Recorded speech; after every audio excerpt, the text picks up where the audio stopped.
दिवाली धनतेरस की बहुत बहुत शुभकामनाएं फ्रेंड्स। आप सभी को कैसे हैं आप सब। आज मैं आप सबके साथ शेयर करूंगी धनतेरस के दिन धन्वंतरी भगवान जी की पूजा कैसे करेंगे और कुबेर भगवान जी की पूजन कैसे करेंगे, धनतेरस की पूजा किस टाइम करेंगे।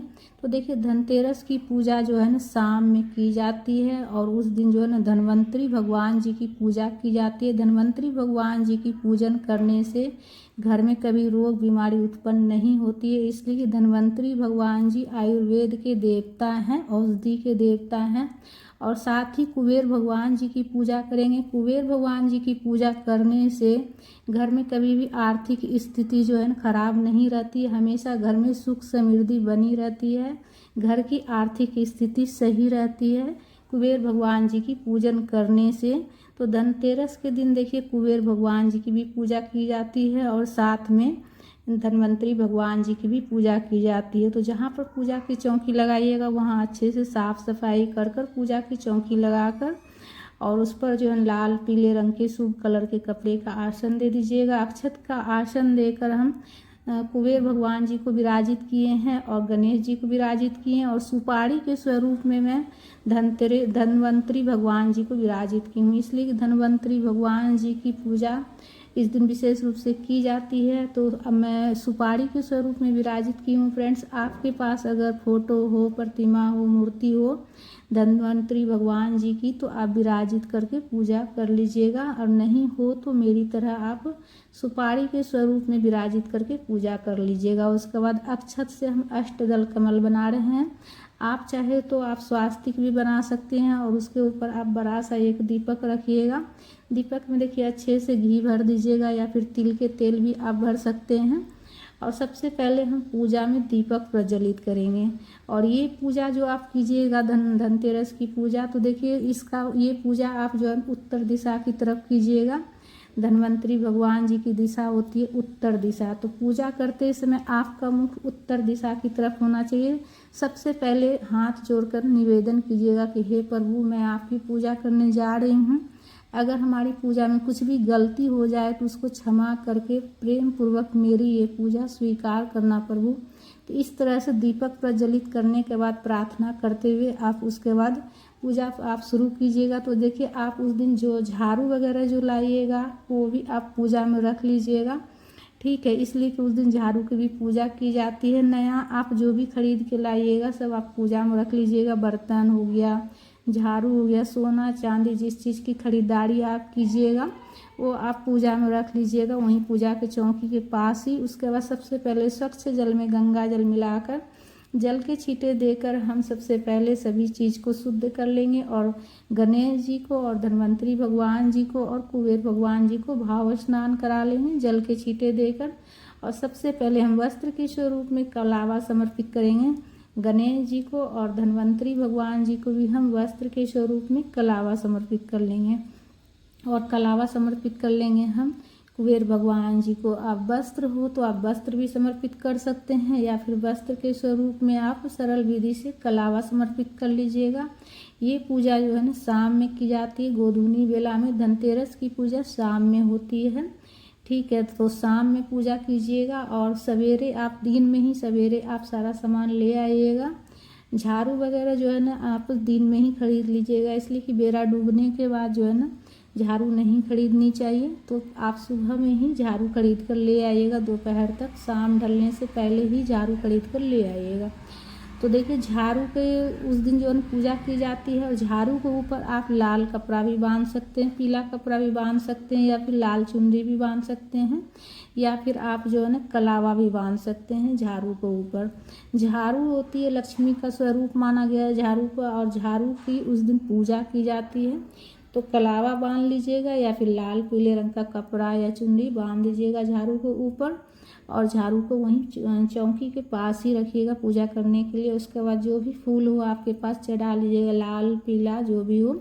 गणेश जी को पुष्प समर्पित कर लेंगे हम और उसके बाद धन्वंतरी भगवान जी को भी पुष्प समर्पित करेंगे, कुबेर भगवान जी को भी पुष्प समर्पित कर लेंगे और जो झाड़ू है झाड़ू के पास भी पुष्प समर्पित कर लेंगे और दीपक के पास भी फूल चढ़ा लेंगे, पुष्प समर्पित कर लेंगे। जो भी फूल माला हो आपको चढ़ा लीजिएगा आपके पास। उसके बाद देखिए रोली चंदन से तिलक कर लेंगे कुबेर भगवान जी को, गणेश भगवान जी को और धन्वंतरी भगवान जी को भी रोली चंदन से तिलक कर लेंगे। और दीपक का भी पूजा कर लेंगे, दीपक में भी तिलक कर लेंगे और झाड़ू में भी तिलक कर लेंगे हम रोली चंदन से, ठीक है। और उसके बाद अक्षत समर्पित कर लेंगे सभी पर, गणेश जी के ऊपर भी और धन्वंतरी भगवान जी को, कुबेर भगवान जी को भी अक्षत समर्पित करेंगे। अक्षत जो पूजा के लिए लीजिएगा ना, वो अक्षत आप देख लीजिएगा टूटा हुआ नहीं होना चाहिए, दाना थोड़ा सा ही आप लीजिए, लेकिन दाना साबुत लीजिएगा अक्षत का दाना। और उसके बाद आप जो है ना जनेऊ हो तो जनेऊ समर्पित कर लीजिएगा, ठीक है। और दुर्वा समर्पित कर लीजिएगा गणेश जी को। और धन्वंतरी भगवान जी की पूजा में औषधि से जुड़ी हुई जो भी चीज़ रहती है वो चढ़ाई जाती। तो आपके रसोई में जो भी हो, अदरक हो, काली मिर्च हो, लौंग, इलायची हो, ठीक है, ये सारा चीज़ चढ़ा लीजिएगा। तेज़पत्ता, हल्दी, ये सब चीज़ आप चढ़ा सकते हैं। ये सारी चीज़ें औषधि से जुड़ी हुई होती है। साथ ही तुलसी पत्ता हो गया, एलोवेरा हो गया, नीम के पत्ते हो गए, जो आपको मिल जाए आसानी से आप चढ़ा लीजिएगा।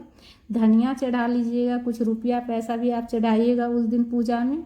और जो बर्तन खरीदिएगा उस बर्तन को खाली मत चढ़ाइएगा, उसमें आप थोड़ा सा जो है ना धान से बना हुआ जो लावा रहता है वो भरकर ही चढ़ाइएगा, थोड़ा सा उसमें डाल दीजिएगा। खाली बर्तन पूजा के पास नहीं रखना चाहिए, ठीक है। इस बात का ध्यान रखिएगा। ये सारा चीज़ का छोटी छोटी चीज़ जो होती है ना, वही चीज़ पे मतलब हमें ध्यान रखनी होती है।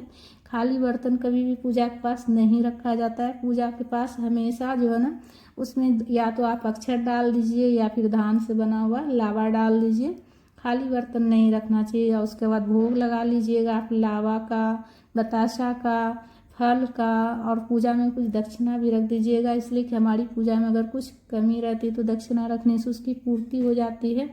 हाथ में अक्षत लेकर धनतेरस की कथा पढ़ लीजिएगा, ठीक है। उसके बाद कथा पढ़ने के बाद हाथ वाला अक्षत धन्वंतरी भगवान जी के चरणों में समर्पित कीजिएगा, कुबेर भगवान जी के चरणों में समर्पित कर लीजिएगा। उसके बाद देखिए धूप दीप से आरती कर लेंगे। आप चाहे तो कपूर प्रज्वलित करके भी आरती कर सकते हैं, या फिर एक और दीपक और धूप बत्ती प्रज्वलित करके आरती कर लीजिएगा। प्रेम पूर्वक गणेश जी की आरती कर लीजिएगा सबसे पहले।